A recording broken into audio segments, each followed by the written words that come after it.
Hey guys, welcome to my channel. Guys, आज की class में हम ऐसे क्वेश्चंस को डिस्कस करेंगे जो आपके सीटेट 2022 के ऑनलाइन एग्जाम में पूछे गए थे। ये 21 जनवरी 2022 के क्वेश्चन से रिलेटेड है। पहले क्वेश्चन की अगर बात करें तो इसमें पूछ रहा है कि निम्नलिखित में से किस जानवर के सामने के दांत जीवन भर बढ़ते रहते हैं, ये आपको बताना है। तो इसका जो राइट ऑप्शन होगा वो हो जाएगा ऑप्शन नंबर 2, स्क्वायरल। दो जानवर ऐसे होते हैं, एक होते हैं गिलहरी, दूसरा होता है चूहा। इनके आगे के दांत हमेशा बढ़ते रहते हैं, लगातार कुतरने की वजह से वो घिसते रहते हैं। नेक्स्ट क्वेश्चन देखते हैं। नेक्स्ट क्वेश्चन में कह रहा है कि मधुमक्खी के बारे में नीचे दिए गए विकल्पों में से सबसे उपयुक्त विशेषताओं की पहचान करें। पहला दिया गया है कि केवल रानी मधुमक्खी अंडे देती है, तो ये तो सही हो जाएगा। सेकंड कह रहा है कि नर मधुमक्खियों की श्रमिक के रूप में कोई विशेष भूमिका नहीं होती, ये भी ऑप्शन सही है। थर्ड कह रहा है कि सभी मादा मधुमक्खी अंडे देती है, ये स्टेटमेंट सही नहीं है, ये गलत हो जाएगा। फोर्थ कह रहा है कि श्रमिक मधुमक्खियां भोजन की तलाश में करती हैं और इसे मधुमक्खी के छत्ते में लाती हैं, तो फोर्थ भी आपका करेक्ट है। यानी पहला, दूसरा और चौथा आपका करेक्ट हो जाएगा, ए बी डी। ये थर्ड में दिया गया है तो थर्ड आपका करेक्ट हो जाएगा। नेक्स्ट क्वेश्चन देखते हैं। नेक्स्ट क्वेश्चन में कह रहा है कि जो लोग कम से कम 25 वर्षों से जंगल में रह रहे हैं, उनका वन भूमि और उस पर उगाए जाने वाले किसी भी सामान पर अधिकार है। यह अधिनियम किससे लिया गया है? आपको बताना है कि किस एक्ट से लिया गया है। पहला है राइट टू फॉरेस्ट एक्ट 2007, दूसरा है इंडियन फॉरेस्ट एक्ट 1927, तीसरा है नेशनल फॉरेस्ट 1988 और चौथा है इंडियन फॉरेस्ट अमेंडमेंट एक्ट 2019। तो इसका जो राइट ऑप्शन हो जाएगा वो होगा option number A, right to forest act 2007 यानी 2007, वन का अधिकार अधिनियम 2007। फर्स्ट ऑप्शन करेक्ट है। नेक्स्ट क्वेश्चन देखते हैं। नेक्स्ट क्वेश्चन पूछ रहा है कि झूम खेती जो होती है वो होती क्या है, यानी इसकी क्या विशेषता होती है, आपसे पूछा गया है। तो झूम खेती जो बेसिकली होती है वो होती है आपकी नॉर्थ ईस्ट एरिया में, यानी जैसे मेघालय हो गया, असम हो गया, मणिपुर हो गया, इस टाइप मतलब इधर के एरियाज में आपको झूम खेती देखने को मिलेगी। इसमें होता क्या है, जमीन को कई सालों तक खाली छोड़ देते हैं। जब किसी जमीन को आप खाली छोड़ देंगे तो उस पर घास फूस उगाते हैं। इन घास फूस को क्या करते हैं, काट देते हैं। काटने के बाद इन्हें जला देते हैं। जलाने के बाद क्या होती है, जो राख बचती है वो खेतों में पड़ी रह जाती है और खेत को थोड़ा थोड़ा खुरप देते हैं और बीज को छिड़क देते हैं। ये होती है आपकी झूम खेती। तो इसके एक्सप्लेनेशन से ही समझ में आ रहा है कि पहले काटते हैं फिर जलाते हैं, किनको, झाड़ियों को। यानी ये खेती क्या होती है, काटो और जलाओ खेती, स्लैश एंड बर्न फार्मिंग। तो यहाँ सेकंड ऑप्शन करेक्ट हो जाएगा। नेक्स्ट क्वेश्चन में कह रहा है कि रोलैंड रॉस जो थे, एक वैज्ञानिक थे जिन्हें चिकित्सा के क्षेत्र में नोबेल पुरस्कार मिला था। कब मिला था, 1902 में। तो इन्हें किस एक्सपेरिमेंट के लिए नोबेल पुरस्कार दिया गया था, ये आपसे पूछा गया है। तो यहाँ जो राइट ऑप्शन होगा वो हो जाएगा ऑप्शन नंबर 2। इन्होंने बताया था कि जो मलेरिया होता है वो मच्छर के काटने से फैलता है, यानी मादा मच्छर एनाफिलीज के काटने से मलेरिया रोग फैलता है। पहली बार इन्होंने ही एक्सपेरिमेंट किया था, इन्होंने ही बताया था, इस वजह से इन्हें नोबेल पुरस्कार दिया गया था। नेक्स्ट क्वेश्चन देखते हैं। नेक्स्ट क्वेश्चन में कह रहा है कि सिंकोना का जो पेड़ होता है उसके किस भाग का उपयोग मलेरिया के इलाज में किया जाता है। ऑप्शन आपके सामने और आपको बताना है कि कौन सा ऑप्शन करेक्ट होगा। तो यहाँ जो आपका राइट ऑप्शन होगा वो हो जाएगा ऑप्शन नंबर 2, छाल। यानी सिंकोना पेड़ की छाल का इस्तेमाल किया जाता है मलेरिया के इलाज के लिए। तो सेकेंड ऑप्शन करेक्ट है। नेक्स्ट क्वेश्चन पे फोकस करते हैं। नेक्स्ट क्वेश्चन में कह रहा है कि सांपों के जहरीले दांतों को क्या कहा जाता है। ऑप्शन आपके सामने है और इसमें जो राइट ऑप्शन होगा वो हो जाएगा विष दंत।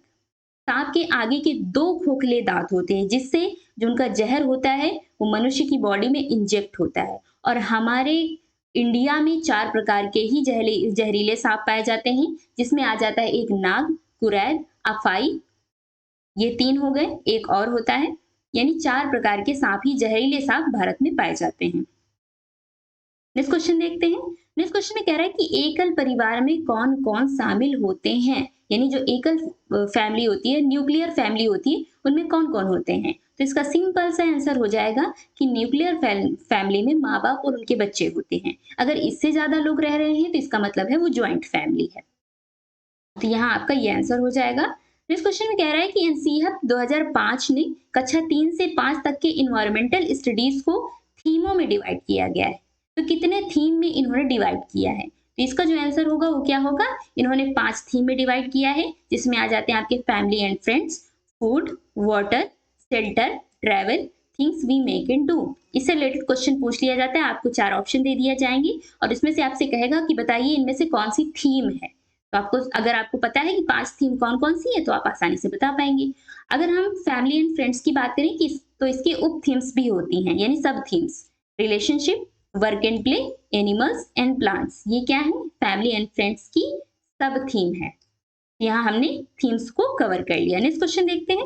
नेक्स्ट क्वेश्चन में कह रहा है कि किन जीवों को स्तनधारी कहा जाता है, यानी कौन से ऑर्गेनिज्म ऐसे होते हैं जिन्हें मैमल्स कहा जाता है। तो इसका सिंपल सा आंसर हो जाएगा कि स्तनधारी वे जीव होते हैं जो अपने बच्चे को दूध पिलाते हैं और उनके शरीर का तापमान बाहरी तापमान के साथ बदलता नहीं है। जैसे मनुष्य का जो नॉर्मल टेम्परेचर होता है वो 37 डिग्री सेल्सियस होता है। अगर बाहर का टेम्परेचर बढ़ जाए यानी 47 डिग्री सेल्सियस हो जाए तो मनुष्य का तापमान, जो शरीर का तापमान है, वो बदलेगा नहीं, वो उतना ही सामान्य ही रहेगा, 37 डिग्री सेल्सियस के आसपास ही रहेगा। तो ये होती है स्तनधारी जानवरों की विशेषताएं। एक और विशेषता होती है, वो क्या है कि इनके बाहरी त्वचा पे खाल, यानी जो बाहरी त्वचा होती है उस पर बाल पाए जाते हैं और इनके जो कान होते हैं उनमें 3 हड्डियां पाई जाती हैं, मेलियन, इनकस व स्टेपस। लेकिन जो मेन अगर आपको याद रखना है कैरेक्टरिस्टिक तो आप यही याद रख सकते हैं, जो अपने बच्चों को दूध पिलाते हैं और जिनके शरीर का तापमान अपने वातावरण के साथ नहीं बदलता है। नेक्स्ट क्वेश्चन पर फोकस करते हैं। नेक्स्ट क्वेश्चन में कह रहा है कि किन जीवों को सरीसृप कहा जाता है, यानी कि जो रेप्टाइल्स होते हैं वो क्या होते हैं। किन ऑर्गेनिज्म को, किन एनिमल्स को आप कहेंगे कि ये रेप्टाइल्स हैं। तो रेप्टाइल्स की विशेषता क्या हो जाएगी? रेप्टाइल्स की विशेषता है कि इस प्रजाति के जीव पृथ्वी पर खिसक कर या सिरक कर चलते हैं और ये हवा में सांस लेने वाले कशेरुकी जीवों का एक समूह होते हैं। जैसे आपका सांप हो गया, सांप को आपने देखा वो खिसक के चलता है। छिपकली भी आपकी ऐसे ही खिसक के या फिसल के चलती है। कछुआ, घड़ियाल, मगरमच्छ, ये सभी रेप्टाइल्स की श्रेणी में आ जाते हैं। नेक्स्ट क्वेश्चन देखते हैं। नेक्स्ट क्वेश्चन में कह रहा है कि जानवरों की जो खाल पर डिजाइन बने होते हैं वो किसके कारण होते हैं। ये बहुत रिपीट होता है क्वेश्चन, बहुत कॉमन क्वेश्चन है और आई होप कि आपको इसका आंसर पता होगा। तो इसका सिंपल सा आंसर हो जाएगा कि जानवरों के खाल पे जो डिजाइन होते हैं वो उनके बालों के रंग की वजह से होते हैं। और इसमें एक और कंफ्यूजन होता है, 2 ऑप्शन दिए होते हैं। एक तो ये कि उनके बालों के रंग के कारण होते हैं, दूसरा ये होता है कि वातावरण परिवर्तन के साथ होते हैं। लेकिन वातावरण परिवर्तन के साथ वाला जो ऑप्शन होगा वो आपका गलत हो जाएगा। सही यही होगा कि जानवरों की खाल पर जो डिजाइन होते हैं वो उनके बालों के रंग के कारण होते हैं। नेक्स्ट क्वेश्चन देखते हैं।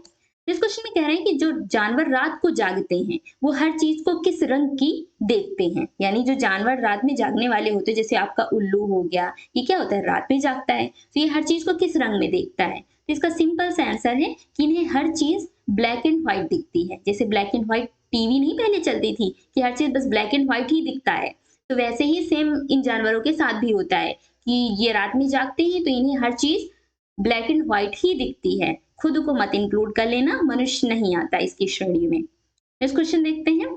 इसमें जानवरों के शिकार के बारे में बात किया गया है। जैसे हाथियों को उनके दांतों के लिए मार दिया जाता है, सींगों के लिए गैंडे को मार दिया जाता है और एक सींग वाला गैंडा कहाँ संरक्षित है? Kaziranga national park. Kaziranga national park का है असम में देखने को आपको मिलेगा। तो ये भी पूछ लिया जाता है कि एक सींग वाले गैंडे कहाँ संरक्षित है? काजीरंगा नेशनल पार्क, जो कि असम में है।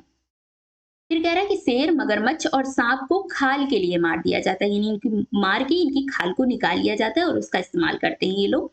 तो ये यहाँ से क्वेश्चन बन सकता है कि बताइए कौन से जानवरों को उनके खाल के लिए मार दिया जाता है। तो आप याद रखिएगा क्वेश्चन को। फिर फोर्थ है कि कस्तूरी मृग को मामूली सुगंध के लिए मार दिया जाता है। जो कस्तूरी मृग होती है उसकी नाक पे थोड़ा सा सुगंध होती है जो बहुत तेजी से महकती है, यानी बहुत अच्छी खुशबू होती है। तो उसकी खुशबू के लिए उसको मार दिया जाता है और उसका उपयोग इत्र बनाने के लिए किया जाता है। जो लोग जानवरों को मारते हैं उन्हें शिकारी कहा जाता है। ये तो आप नॉर्मल सा क्वेश्चन है, आप जानते ही हैं। इस क्वेश्चन पे फोकस करते हैं। इस क्वेश्चन में कुछ जानवरों की नींद के बारे में दिया गया है, यानी कौन से जानवर कितने घंटे तक सोते हैं ये बताया गया है। अगर गाय की बात करें तो गाय मिनिमम 4 घंटे तक सोती है। अजगर की बात करें तो 18 घंटे तक सोता है, क्योंकि जब ये जानवर को खा लेता है, मतलब ये काट कर या चबा कर नहीं खाता, डायरेक्ट निगल जाता है। निगलने के बाद इसे डाइजेस्ट करने के लिए काफी टाइम की जरूरत होती है। तो अजगर सबसे ज्यादा टाइम तक सोता है, लगभग 18 घंटे। जिराफ की अगर बात करें तो जिराफ 2 घंटे सोता है। बिल्ली 12 घंटे सोती है। एक और आता है हाथी। हाथी भी 2 से 4 घंटे ही सोते हैं। तो इस बात को भी आप याद रखें। नेक्स्ट क्वेश्चन देखते हैं। नेक्स्ट क्वेश्चन में कह रहा है कि हमारे देश में एक ऐसी जगह है जिसे ठंडा रेगिस्तान के नाम से जाना जाता है और यह क्षेत्र ऊंचा, शुष्क एवं समतल है। तो यह क्षेत्र कहाँ है, यानी कि हमारे भारत देश में यह क्षेत्र कहाँ है, किस एरिया में, उसको क्या कहा जाता है, ये आपसे पूछा गया। तो सिंपल से आपसे ये क्वेश्चन है कि ऐसा कौन सा स्थान है जिसे ठंडा रेगिस्तान कहा जाता है इंडिया के अंदर। इसका सिंपल से आंसर हो जाएगा लेह लद्दाख। लेह लद्दाख को सबसे ठंडा एरिया कहा जाता है, यानी ठंडा रेगिस्तान के नाम से जाना जाता है। तो यहाँ राइट ऑप्शन क्या होगा, यहाँ राइट ऑप्शन हो जाएगा आपका लेह लद्दाख। नेक्स्ट क्वेश्चन कह रहा है कि कुड़ुक किस स्थान के लोगों की बोले जाने वाली भाषा है, यानी कुड़ुक भाषा जो बोली जाती है वो किस स्थान पे बोली जाती है। तो इसका सिंपल सा जो आंसर होगा वो हो जाएगा झारखंड। लेकिन सिर्फ झारखंड में ही नहीं बोली जाती, यानी ऑप्शन में आपको झारखंड देखने को मिलेगा तो आपको झारखंड ही टिक करना है। और कुड़ुक भाषा में जंगल को तोरांग कहते हैं। तो ये भी पूछा जा सकता है कि किस भाषा में जंगल को तोरांग कहते हैं, यानी या तो ये पूछ लेगा कि जंगल को तोरांग किस एरिया में कहा जाता है, तो ये भी क्वेश्चन बन सकता है। यहाँ बेसिकली कुड़ुक या कुरुख एक भाषा है जो भारत के अलावा नेपाल, भूटान तथा बांग्लादेश में भी बोली जाती है। अगर भारत की बात करें तो भारत में बिहार, मध्य प्रदेश, छत्तीसगढ़, झारखंड एवं पश्चिम बंगाल के उराव जनजाति द्वारा बोली जाती है। यानी अगर आप पूछ लिया जाए कुड़ुक भाषा किस जनजाति द्वारा बोली जाती है, तो उराव जनजाति द्वारा बोली जाती है। यह द्रविड़ परिवार से संबंधित है, इसको उराव भाषा भी कहते हैं। तो बेसिकली यहाँ जो ऑप्शन आपको दिए गए इनमें से एक ही आपको सही ऑप्शन में देखने को मिलेगा, जिसमें ज्यादातर झारखंड की पॉसिबिलिटीज ज्यादा होती हैं। तो इस वीडियो में हमने टॉप 10 क्वेश्चन डिस्कस कर लिए हैं। सिर्फ टॉप 10 क्वेश्चन ही डिस्कस नहीं किए, इसके साथ मैंने एक्सप्लेनेशन के साथ कई सारे क्वेश्चन भी आपको बता दिए हैं।